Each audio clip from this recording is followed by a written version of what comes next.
اعوذ باللہ من الشیطان الرجیم بسم اللہ الرحمن الرحیم۔ پیارے بچوں، زید آن لائن اسکالرشپ کلاس میں آپ کا خیر مقدم ہے۔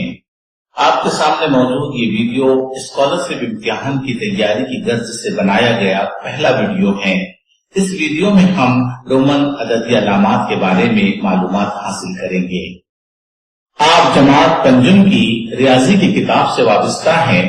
آپ نے دیکھا ہوگا کہ رومن عددی علامتیں ریاضی کی کتاب کا پہلا سبق ہے، اس لیے ہم نے اپنی تیاری کا آغاز بھی اسی موضوع سے کیا ہے۔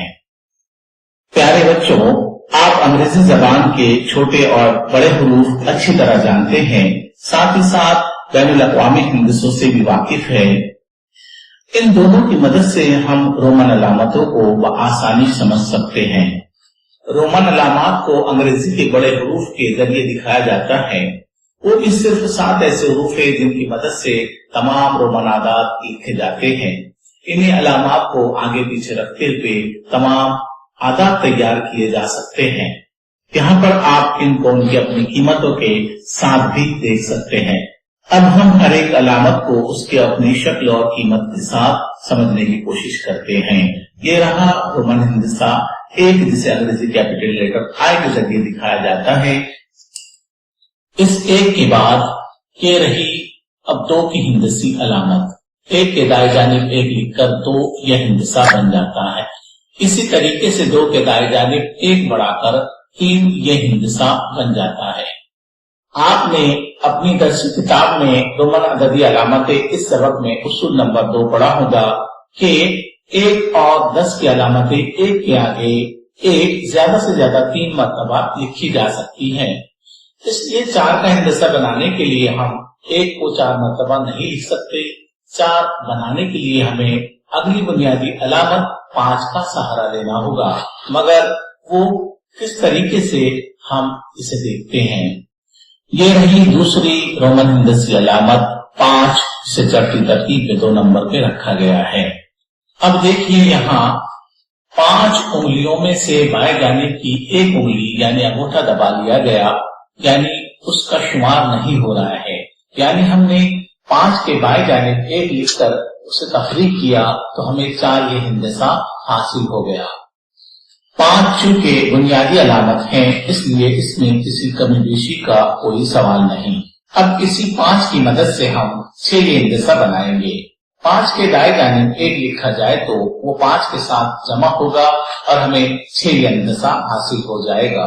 اسی طرح 5 کے دائیں جانب 2 یہ ہندسہ لکھنے پر 7 یہ ہندسہ حاصل ہو جائے گا۔ ہم جانتے ہیں کہ 1 کو بیک وقت 3 مرتبہ لکھ سکتے ہیں، اس لیے 5 کے دائیں جانب 3 لکھ کر 5 یہ ہندسہ 8 میں تبدیل ہو جائے گا۔ 9 یہ ہندسہ لکھنے کے لیے ہم 1 کو 4 مرتبہ نہیں لکھ سکتے، اس لیے اگلی بنیادی علامت 10 کو استعمال کرنا ہوگا۔ جس طرح ہم نے 4 یہ ہندسہ بناتے وقت 5 کے بائیں جانب 1 لکھ کر اسے تفریق کیا تھا، وہی عمل یہاں ہوگا۔ ہم 10 کے بائیں جانب 1 لکھ کر اسے تفریق کر دیں گے تو ہمیں 9 یہ ہندسہ حاصل ہو جائے گا۔ یہ وہی اصول ہے جو درسی کتاب میں اصول نمبر 4 کے نام سے دیا گیا ہے، یعنی 1 یہ علامت 5 اور 10 کے بائیں جانب لکھی جائے تو اس کی قیمت 5 اور 10 میں سے تفریق کرتے ہیں۔ اگلی علامت 10 ہے، یہ بنیادی علامت ہے، اس میں کسی کمی بیشی کی کوئی ضرورت نہیں۔ ہم 1 سے 10 تک رومن عدد لکھنا سیکھ چکے ہیں۔ اب ایک نظر میں ان اعداد کو دیکھتے ہیں۔ صرف 3 بنیادی علامات کی مدد سے ہم 10 تک اعداد تیار کر چکے ہیں۔ جن اصولوں کو ہم نے استعمال کیا ہمیں وہ بھی یاد رکھنا ہے، یعنی بائیں جانب کون سی علامات لکھی جا سکتی ہے، کتنی مرتبہ لکھی جا سکتی ہے، عمل کون سا ہوتا ہے، دائیں جانب کون سی علامت لکھی جاتی ہے، کتنی مرتبہ لکھی جا سکتی ہے، عمل کون سا ہوتا ہے۔ یہی تمام اصول آگے بھی آ رہے ہیں، اس لیے انہیں یاد رکھنا ضروری ہے۔ اس ٹیبل کی مدد سے تمام اصول سمجھے جا سکتے ہیں۔ اب گنتی کو آگے بڑھانے کے لیے ہمیں اکائی کے 9 ہندسے حاصل ہو چکے ہیں۔ دہائی کے مقام پر آنے والی بنیادی علامت 10 ہمارے پاس موجود ہے، اس لیے ہم آسانی کے ساتھ 11 سے 20 تک رومن ہند سے لکھ سکتے ہیں۔ یہاں پر آپ اس جدول میں دیکھ سکتے ہیں کہ دہائی اور اکائی کی مدد سے کس طریقے سے گنتی جا کر 20 تک مکمل ہو چکی ہے۔ دہائی کے مقام پر آنے والا ہندسہ 20 مل جانے کے بعد ہم 30 تک جا پہنچے ہیں۔ اسی طریقے سے ہماری گنتی 31 سے لے کر 39 تک بآسانی پہنچ چکی ہے، مگر 40ویں کے نشان پر ہم دیکھ رہے ہیں کہ ایک سوالیہ نشان لگا ہوا ہے۔ وجہ یہ ہے کہ 10 یہ ہندسہ 3 مرتبہ استعمال ہو چکا ہے، اسے چوتھی مرتبہ استعمال نہیں کیا جا سکتا۔ 40 یہ ہندسہ بنانے کے لیے ہمیں وہی اصول اپنانا ہوگا جو ہم نے 4 بناتے وقت 5 میں سے 1 کو تفریق کیا تھا۔ اسی طریقے سے 10 میں سے 1 کو تفریق کر کے 9 بنایا تھا، وہی اصول کو ہم سامنے رکھتے ہوئے 50 میں سے 10 کی تفریق کرتے ہوئے 40 ہی ہندسہ بنائیں گے۔ یا دیکھیے 5 تفریق 1 برابر 4، 10 تفریق 1 برابر 9، 50 تفریق 10 برابر 40۔ اس طریقے سے یہ ہندسہ ہمیں حاصل ہوا، یعنی XL برابر 40، یعنی 40 کے مل جانے کے بعد 50 تک گنتی لکھنا ہمارے لیے آسان ہو گیا ہے۔ چوتھی علامت L کے شامل ہونے کے بعد اعداد کا پھیلاؤ بھی کچھ حد تک کم ہو گیا ہے اور اعداد کا لکھنا آسان بھی ہو گیا ہے۔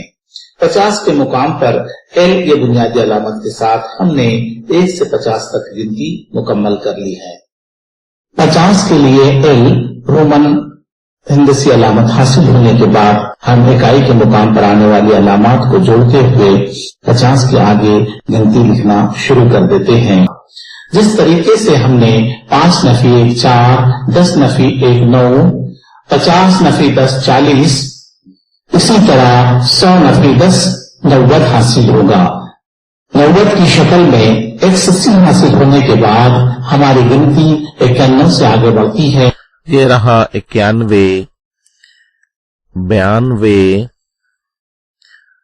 93، 94، 95، 96، 97، 98، 99 اور 100، یعنی انگریزی لیٹر C 100 کے لیے آیا ہے۔ ہم نے یہاں تک رومن ہندسوں میں 100 تک گنتی مکمل کی۔ اس ویڈیو میں ہم نے جو کچھ سیکھا اس پر ایک آسان سی مشق آپ کے سامنے پیش ہے۔